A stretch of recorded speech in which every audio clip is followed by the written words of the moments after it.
Liverpool embarrass Arsenal again. How did Arteta bottle this transfer? It's happened again.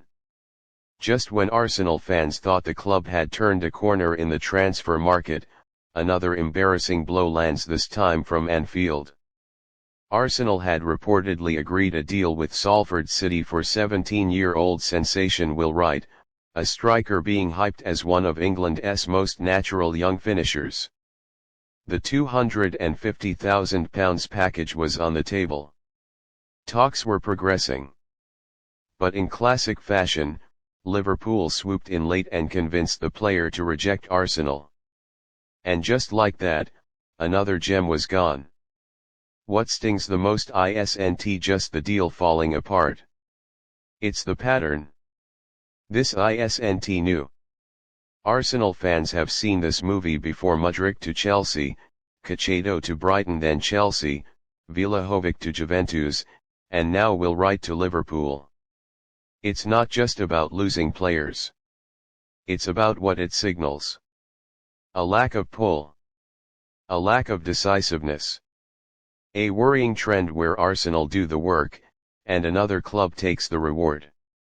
And let's be real, £250,000 is pennies in today's market. We're not talking about losing out on a £100 million gamble. This was a calculated investment in one of the most promising English teens around. A player Arsenal had scouted and tracked. A deal Arsenal agreed. Yet at the finish line, they somehow fumbled. How, why, where's the urgency? Sources suggest that Wright was drawn to Liverpool's pathway for young players, especially after seeing names like Harvey Elliott and Ben Doak feature in Klopp's system. But that raises more questions. If Arsenal, a club known for giving youth a chance, can't convince a 17-year-old striker to join, then something is broken. Either in the message, or in the project. What's even more painful, Arsenal desperately need a young striker profile to grow behind Gyökeres. With Gyökeres' future unclear and Jesus prone to injuries, Wright could be been a perfect understudy. Instead, he's heading to Merseyside, where Klopp is already plotting his integration into Liverpool's U21s with a fast track to the senior setup. The Arsenal fan base has reacted exactly how you'd expect: furious, confused, and disappointed. Social media is flooded with comments like "classic Arsenal bottling a simple deal again," and "how do you lose a £250,000 player when you're first at the table?" Fans are beginning to ask the hard questions.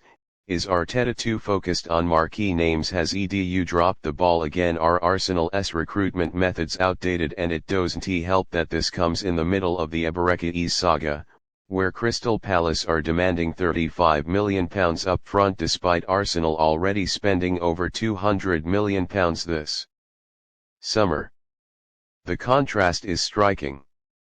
Arsenal are willing to go all out for headline names but seem to be fumbling low-risk, high-reward moves that smart clubs like Liverpool specialize in. It's not just about money, it's about mentality. Let's talk optics. From the outside, it looks like Arsenal were second best again. Liverpool didn't just hijack a deal. They outmuscled Arsenal on a youth signing, something that used to be the Gunners' trademark. Arsenal used to be the club that developed the next big thing. Now, it feels like they're watching from the sidelines. Some fans have tried to justify the loss by saying he's just 17, or not every kid makes it.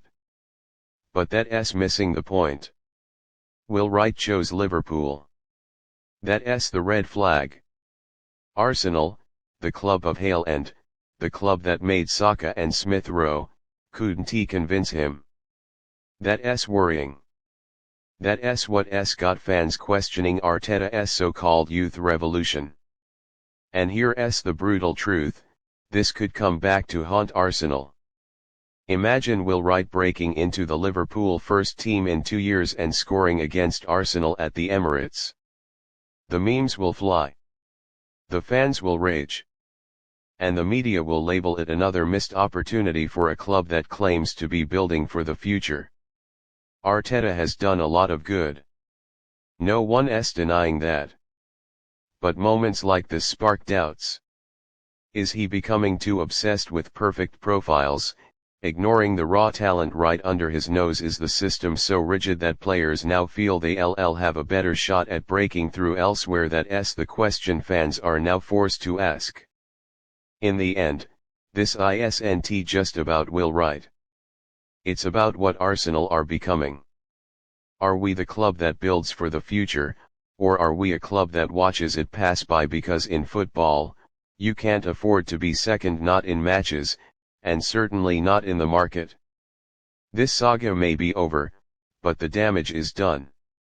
And if Arsenal don't start closing these deals with conviction, they'll keep losing battles long before the season even kicks off.